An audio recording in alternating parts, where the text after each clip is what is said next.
Atenção, está no ar a Rádio Libertadora. Começa agora o Hoje na História de Ópera Mundi.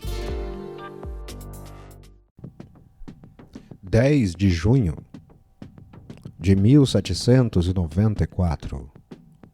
Terror de Robespierre suspende direito à defesa na França.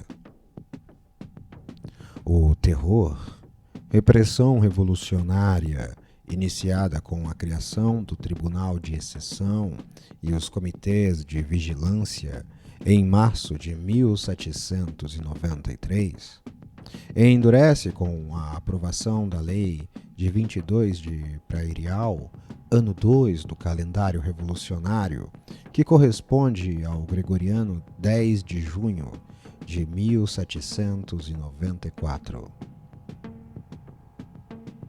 A lei suprimiu a defesa do acusado, o contraditório e o interrogatório que antecedia o julgamento, deixando ao tribunal a escolha entre a absolvição ou a morte.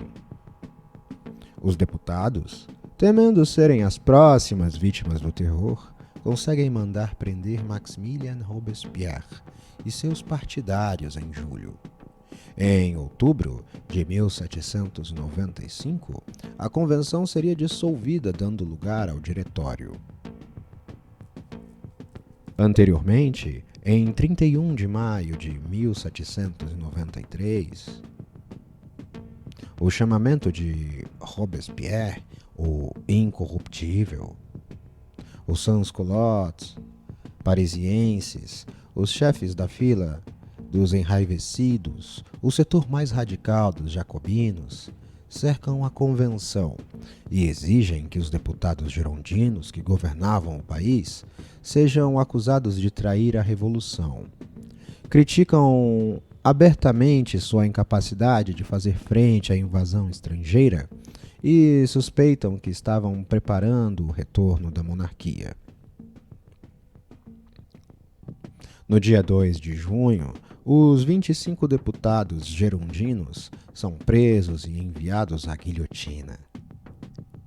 A favor deste golpe de Estado, os deputados da montanha, assim conhecido por suas cadeiras se localizarem nos últimos e mais altos degraus da Assembleia Geral, tomaram o poder e instalaram o terror. Para agravar e radicalizar ainda mais a situação, Marat é assassinado em 13 de julho e Charlotte Corday, que frequentava os ambientes girondinos em Caen, viaja a Paris e consegue uma entrevista com o eminente deputado da Convenção e editor popular diário, Jean-Paul Marat. Marat o recebe no banheiro, pois sofria de grave infecção de pele que o obrigava a constantes banhos de imersão. Para a jovem senhora, Marat era o principal responsável pela eliminação dos girondinos e pela instauração do terror na França. Ela o apunhala na banheira. O amigo do povo expiraria em poucas horas. Charlotte seria presa e condenada à morte pelo Tribunal Revolucionário.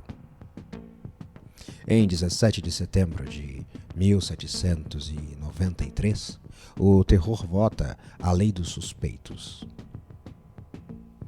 Em seguida, a instauração do terror, em 5 de setembro, seus partidários colocam em ação um sistema visando prender o máximo de contra-revolucionários.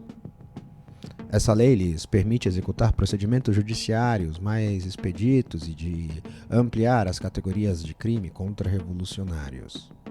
São assim designados suspeitos aqueles que, por sua conduta, relações, propósitos e escritos, se mostrassem partidários da tirania monárquica, do federalismo e dos inimigos da liberdade, além daqueles que não pudessem justificar seus meios de subsistência nem demonstrar a quitação de seus deveres cívicos. Os que não puderam obter o certificado de civismo, Os nobres que não tenham se manifestado reiteradamente a adesão à Revolução, os emigrados ainda que tenham retornado, os que não tenham se esquivado de enfrentar a justiça em delírios comuns, mesmo que tenham sido absolvidos. A aplicação desse texto seria definitivamente suspenso após a queda de Robespierre, em 9 de Thermidor do ano 2 revolucionário, 27 de julho, no calendário gregoriano. A Convenção votou em 7 de maio de 1794 um decreto segundo o qual o governo da França será revolucionário até que se conquiste a paz. Por iniciativa de Saint-Just, de 27 anos, essa lei acentua o terror. Inaugurados pelos massacres de setembro de 1792. Acusado de corrupção e de tolerância excessiva, o Conselho Executivo é colocado sob a vigilância da Convenção, segundo o princípio revolucionário de que é impossível que as leis revolucionárias sejam executadas se o próprio governo não está constituído revolucionariamente. A Convenção cria por decreto uma nova religião, o culto do Ser Supremo. Robespierre, inspirado pelas ideias dos filósofos do século XVIII, que fez adotar esse culto. Ele vê aí um fundamento metafísico dos ideais republicanos. Contudo, a celebração do Ser Supremo descontenta os revolucionários e traz pouco interesse à população.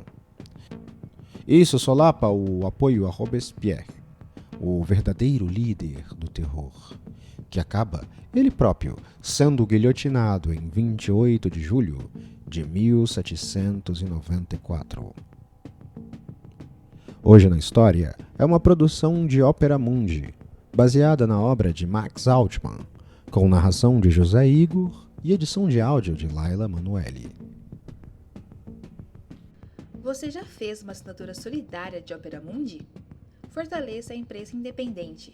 Acesse www.operamundi.com.br/apoio. São muitas opções.